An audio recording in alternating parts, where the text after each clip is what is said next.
Hi friends, welcome back to our spoken English class. Today we are discussing and learning about structures. మనం already అంతకుముందు క్లాస్లో కొన్ని structures గురించి నేర్చుకున్నాము. ఈరోజు రిమైనింగ్ వాటి గురించి నేర్చుకుందాం. Might have. He might have అనేది మనం ఎక్కడ వాడతామంటే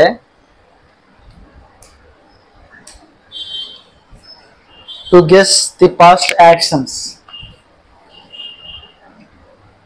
చూడండి, might have. We should use this structure to guess the past actions.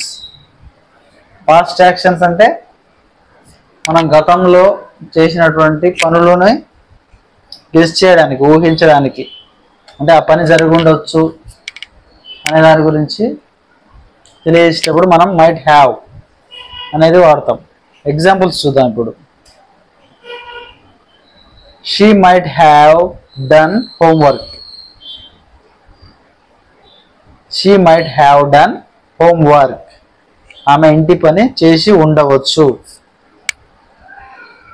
ఇది గతంలో జరిగిందనమాట. ఓకే, ఇలాంటి వర్డ్స్ వచ్చినప్పుడు, ఇలాంటి సెంటెన్స్ వచ్చినప్పుడు మనం మైట్ హ్యావ్ అనేది ఇలా వాడతాం. నెక్స్ట్ ఎగ్జాంపుల్ చూస్తే he might have passed btech. అతను బీటెక్ పాస్ అయ్యి ఉండవచ్చు. Okay, next they might have taken dinner.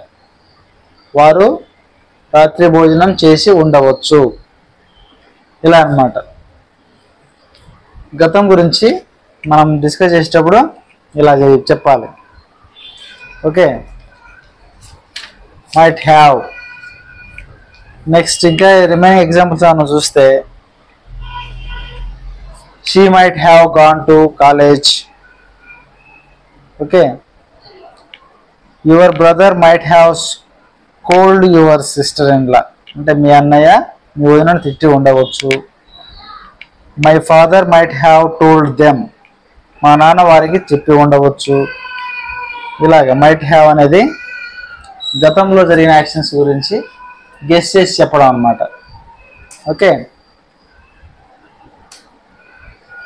ఇక్కడ ఈ సబ్జెక్ట్ ఏదైనా కూడా మైట్ హ్యావ్ అనేది సేమ్. ఓకే, ఈ విధంగా మనం గతంలో జరిగిన వాటి గురించి చెప్పేటప్పుడు మైట్ హ్యావ్ వాడాలి. He might have seen a film. అతను సినిమా చూసి ఉండవచ్చు. He might have gone to village. అతను ఊరికి పోయి ఉండవచ్చు. ఇలా మైట్ హ్యావ్ అనేది మనం గెస్ చేసినప్పుడు వాడాలి. పైన చూసారు కదా స్ట్రక్చర్. ఫస్ట్ సబ్జెక్ట్ వస్తుంది, దాని తర్వాత మైట్ హ్యావ్ అనేది వాడాలి. నెక్స్ట్ V3 వెర్బ్ యొక్క థర్డ్ ఫామ్. అంటే ఇది గతం గురించి, గతంలో అయిపోయిన యాక్షన్స్ గురించి కాబట్టి వెర్బ్ యొక్క థర్డ్ ఫామ్ వస్తుంది. Next extra words.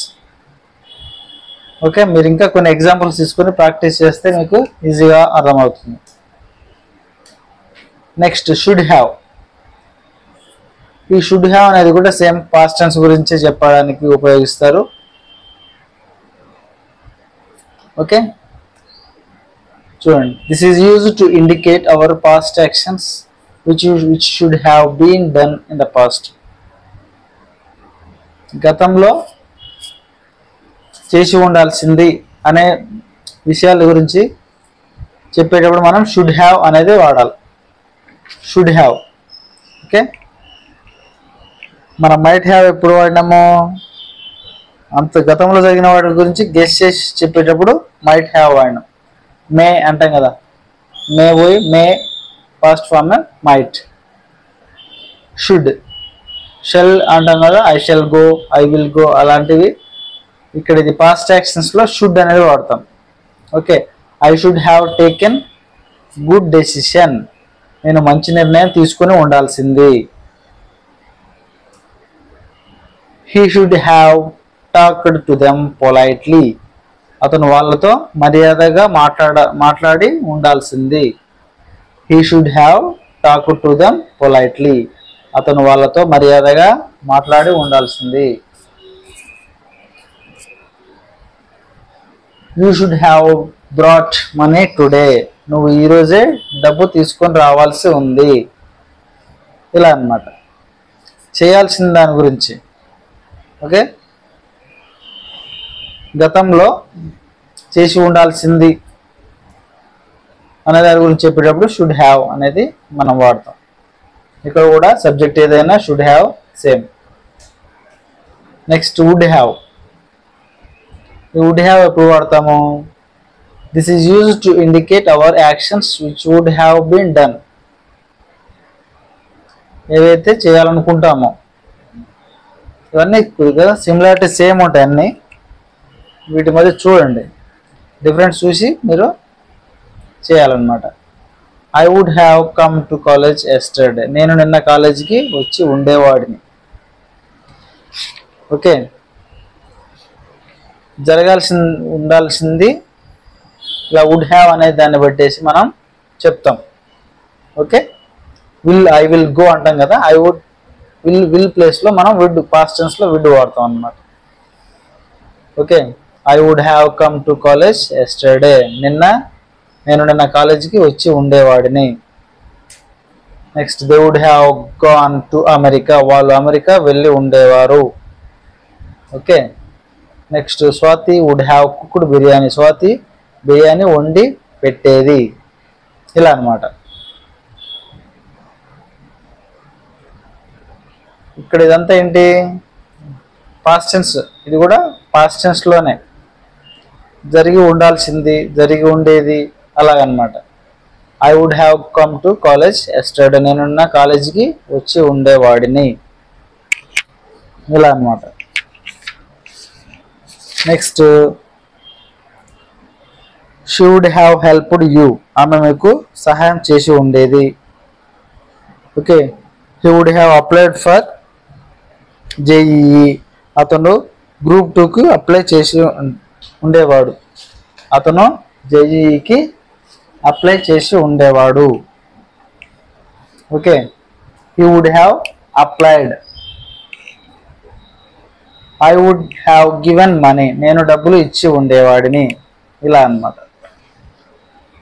గతం గురించి చేసి ఉండే వాటి గురించి మాట్లాడేటప్పుడు వుడ్ హ్యావ్ అనేది వాడాలి. Okay, next must have. మనం ఏదైతే యాక్షన్స్ మస్ట్ అంటే కంపల్సరీగా కంప్లీట్ చేయాల్సినవి ఉన్నాయో వాటికి మస్ట్ హ్యావ్ అనేది వాడతాం. Okay, I must have seen her, నేను ఆమెను చూసి ఉండాల్సింది, ఖచ్చితంగా చూసి ఉండాలి. He must have passed exam, అతని పరీక్షలో ఉత్తీర్ణుడై ఉండాలి. They must have gone to college today, వాళ్ళు ఈరోజు కాలేజీకి వెళ్ళి ఉండాలి.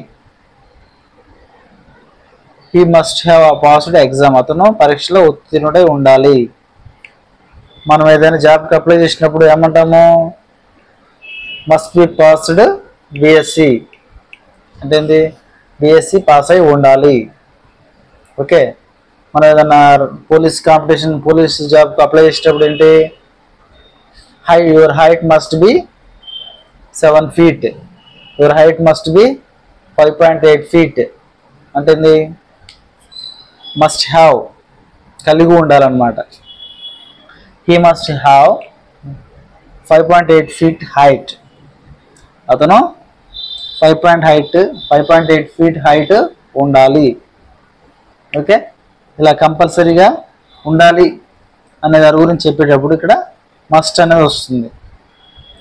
Okay, you must have raincoat before going in rain to rain, అంటే వర్షంలోకి వెళ్ళేటప్పుడు కంపల్సరీగా రెయిన్ కోట్ వాడాలి. Must, you must have a pen before going to examination, నువ్వు పరీక్షకి వెళ్ళేటప్పుడు కంపల్సరీగా పెన్ను కలిగి ఉండాలి. ఇలా ఏదైనా కంపల్సరీగా ఉండాలి, చేసి ఉండాలి అనే వాటి గురించి మస్ట్ హ్యావ్ అనేది వాడతాం. Okay, next if. ఇఫ్ అనేది వాడేటప్పుడు మనం 2 స్టైల్స్లో వాడచ్చు, అంటే 2 ఫార్మాట్స్లో వాడచ్చు. అదేంటంటే ఫస్ట్ చూస్తే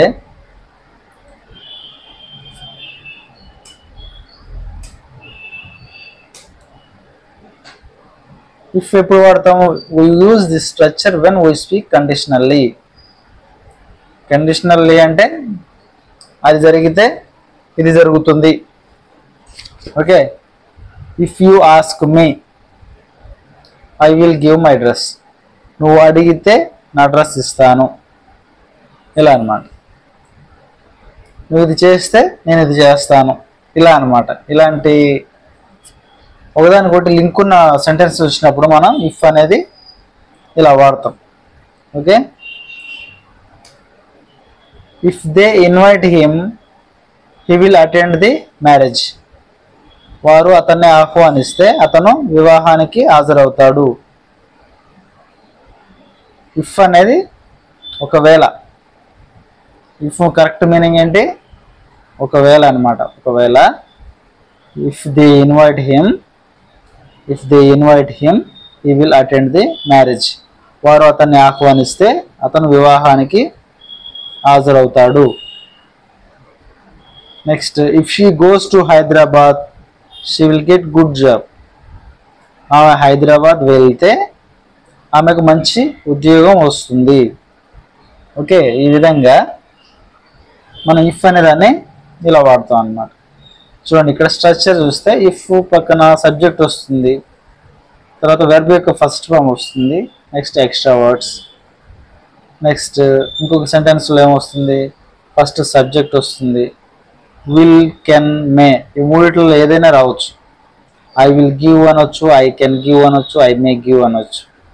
ఓకే, నెక్స్ట్ వెర్బ్ యొక్క first form plus extra words. Okay, ఇదంతా ఫ్యూచర్ గురించి మనం మాట్లాడుతున్నాం అన్నమాట. Okay, if you come to my village I will give you some money. అంటే నువ్వు మా ఊరికి వస్తే నేను నీకు కొన్ని డబ్బులు ఇస్తాను. Okay, if you give money I will give you vegetables. నువ్వు నాకు డబ్బులు ఇస్తే నేను కూరగాయలు ఇస్తాను, ఇలా అన్నమాట. నెక్స్ట్, ఇఫ్ యొక్క ఇంకొక స్ట్రక్చర్ చూస్తే పాస్ట్ టెన్స్ గురించిది. Okay, we use this structure when we speak past conditional situations. అంతకుముందు ఏమో ఓన్లీ కండిషనల్ సిచ్యుయేషన్స్ వాడినాము, ఇప్పుడు ఇది పాస్ట్ కండిషనల్ సిచ్యుయేషన్స్. అంటే if you had requested the manager you would have given the leave. మీరు మేనేజర్ని request చేసి ఉంటే అతను సెలవు ఇచ్చేవాడు. ఇదంతా గతంలో జరిగిపోయిన వాటి గురించి. అది చేసి ఉంటే ఇది జరిగేది, అలా అన్నమాట. If she had asked me I would have given my mobile. ఆమె అడిగితే నా మొబైల్ ఇచ్చేవాడిని. Okay, if she had asked me I would have given my mobile. ఆమె అడిగితే నా మొబైల్ ఇచ్చేవాడిని. If my brother had given money I would have brought TV.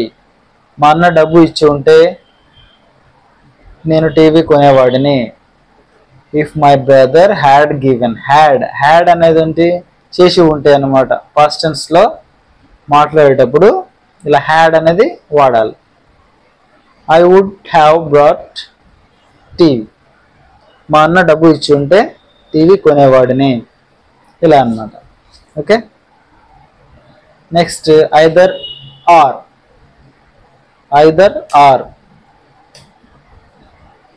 చూడండి, we use this structure to indicate an action in which we talk about either this or that. అంటే ఇది లేదా అది.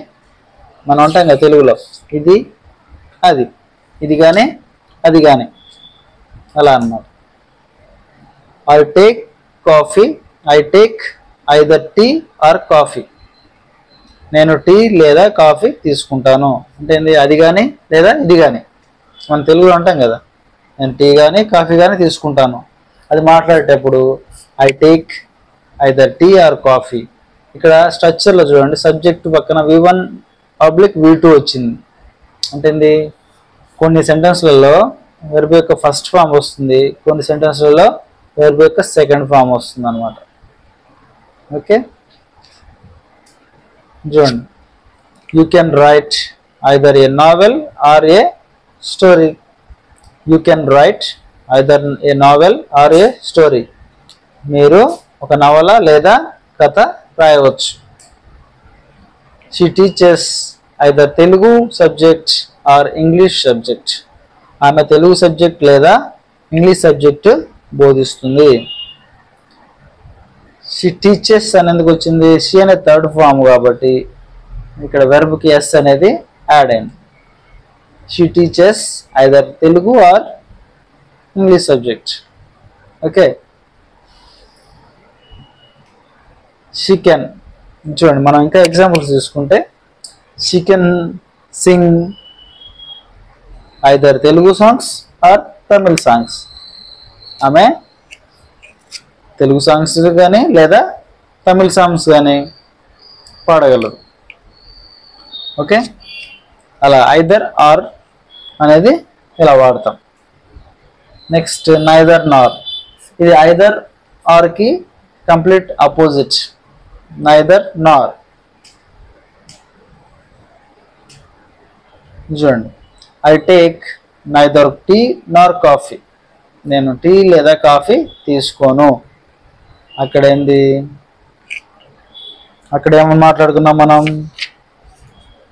I take either tea or coffee అంటే ఏంది, నేను tea లేదా coffee తీసుకుంటాను. ఇక్కడ I take neither tea nor coffee. Either or ప్లేస్లో నైదర్ నార్ అనేది వస్తుంది. ఎన్ అనేది యాడ్ అవుతుంది. ఎన్ అంటే నో, నేను టీ లేదా కాఫీ తీసుకోను. They went neither college Nar temple. వాళ్ళు కాలేజీకి కానీ గుడికి కానీ వెళ్ళలేదు. Okay, I completed neither BSc Nar MSc. నేను బిఎస్సి లేదా ఎంఎస్సి ఏది కూడా పూర్తి చేయలేదు. చూడండి, ఐ కంప్లీటెడ్ అని అంటే నేను పూర్తి చేశాను మీనింగ్ వస్తుంది. Next neither. నైదర్ అనేది ఎప్పుడు వచ్చిందో దానికి కంప్లీట్ వర్డ్ సెంటెన్స్ మీనింగే మారిపోతుంది. I completed neither BSc Nar MSc. నేను బిఎస్సి లేదా ఎంఎస్సి పూర్తి చేయలేదు. ఇలాగా ఇంగ్లీష్ వర్డ్స్ చాలా కేర్ఫుల్గా మనం వాడాలి. ఓకే, షీ హ్యాస్ టేకెన్ అనగానే ఆమె తీసుకుంది అంటాం. నైదర్ అనే వర్డ్ ఎప్పుడైతే వచ్చిందో దాని మీనింగ్ మారిపోతుంది. She has taken neither lunch Nar breakfast. ఆమె భోజనము లేదా బ్రేక్ఫాస్ట్ తీసుకోలేదు. ఇలా అన్నమాట. Okay, not only but also. Not only but also అంటే we use this structure to indicate both options are possible. అంటే ఇది దాంతోపాటు ఇది కూడా అనేది మీనింగ్ వస్తుంది. I like not only Chiranjeevi but also Venkatesh. నాకు చిరంజీవి మాత్రమే కాదు వెంకటేష్ కూడా ఇష్టం. Okay, I like not only tea but also coffee. నాకు టీ మాత్రమే కాదు కాఫీ కూడా ఇష్టం. I like my father. I like not only my father but also my mother. ఇలా అనమాట. I like not only my brother but also my sister. నేను అది మాత్రమే కాదు ఇది కూడా ఇష్టం అని చెప్పేటప్పుడు ఇది వాడతాం. Okay, they are preparing not only for exams but also for games. వాళ్ళు పరీక్షలకే కాదు ఆటలకు కూడా సిద్ధమవుతున్నారు. My friends speak not only English but also Hindi. నా స్నేహితులు ఇంగ్లీష్లోనే కాదు హిందీలో కూడా మాట్లాడతారు. చూడండి, ఐ లైక్ ఇక్కడ వెర్బ్ ఫస్ట్ ఫామ్లో ఉంది V1. ఇక్కడ ఇంగ్ ఫామ్లో ఉంది, కంటిన్యూషన్ టెన్స్లో ఉంది. ఇక్కడ ఫస్ట్ ఫామ్లో ఉంది స్పీక్. ఓకే, ఇక్కడ చూడండి స్ట్రక్చర్లో చూస్తే V1 / V2 helping verb. V1 కానీ V2 కానీ రావచ్చు. Next V3. Okay, V3 oblique helping verb రావచ్చు. నెక్స్ట్ V1కి ఇంగ్ ఫామ్ రావచ్చు. ఓకే, నాట్ ఓన్లీ ఆబ్జెక్ట్ వస్తుంది. ఎక్స్ట్రా వర్డ్స్ ఈడబ్ల్యూ అంటే ఎక్స్ట్రా వర్డ్స్, బట్ ఆల్సో పక్కన ఆబ్జెక్ట్ వస్తుంది ఆర్ ఎక్స్ట్రా వర్డ్స్ రావచ్చు. ఓకే, ఇలా అన్నమాట. మనం ఈ స్ట్రక్చర్ని present tense, past tense, future tense ఏ టెన్స్లోనైనా నాట్ ఓన్లీ బట్ ఆల్సో అనేది వాడచ్చు. నెక్స్ట్ ఇప్పటి వరకు మనం డిస్కస్ చేసిన structures want to, wanted to, used to, have to, had to, able to, need to, planning to, going to, would like to, might have, should have, would have, must have, if, either or, neither nor, not only but also. Okay, please practice these structures. This is very useful for speaking in English properly.